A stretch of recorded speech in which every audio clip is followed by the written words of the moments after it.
Proper disassembly is key for a thorough cleaning of your straw bottles. The following steps can be applied for both the tall and petite straw bottles.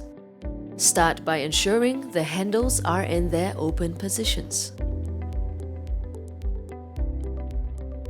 Unscrew the cap slowly and remove the straw tube. Next, remove the gasket lining from the underside of the cap. Flip over the cap and open the straw hood fully. Remove the straw top by pulling it out from the underside of the cap. To reassemble your straw bottle, push the straw through the hole on the underside of the cap and pull firmly from the other side until the straw is fully flushed. Place the gasket back into the underside of the cap, ensuring that the dot is facing outwards. Then, join the straw tube and straw top together.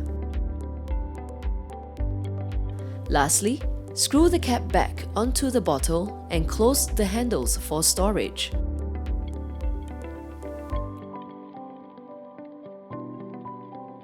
The Tall and Petite Straw Bottles by Pigeon.